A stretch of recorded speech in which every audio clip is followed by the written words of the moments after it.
Il existe des mondes que l'on traverse avec les pieds, et d'autres que l'on franchit avec l'âme. Les portes de l'hémisphère. Juliette est une humaine brisée par la perte de son âme sœur. Nadir, incapable d'accepter sa disparition, elle sombre dans un deuil qui dépasse les frontières du monde des vivants. Sa rencontre avec Sékou, un chaman mystérieux, bouleverse alors son destin. Par un rituel ancestral, il lui ouvre les portes de l'hémisphère. Un univers spirituel où les âmes poursuivent leur existence après la mort. Déterminée à rejoindre Nadir, Julieta traverse des mondes aussi merveilleux que dangereux. Mais très vite, son voyage prend une tournure inattendue, elle découvre que sa présence dans l'hémisphère n'est pas un hasard. Julieta est liée à l'équilibre même de cet hémisphère, capable d'influencer le lien fragile entre les mondes.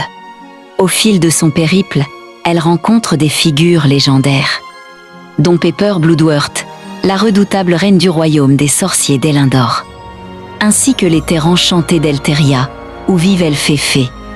Chaque royaume révèle une facette différente de l'hémisphère, fait de magie, d'émotions et de lois invisibles.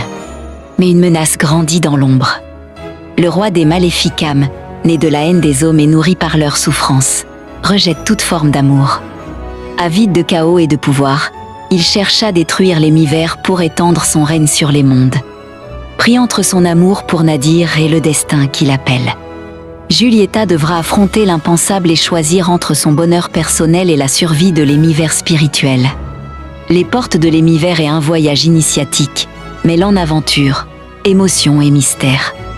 À travers ce périple, Julieta découvre que l'amour, la résilience et la force du cœur peuvent franchir toutes les frontières, même celles de la mort. N'hésitez pas à me suivre et à partager au max pour ne pas rater la sortie du livre Les portes de l'hémisphère. Bientôt en vente dans toutes les librairies de France.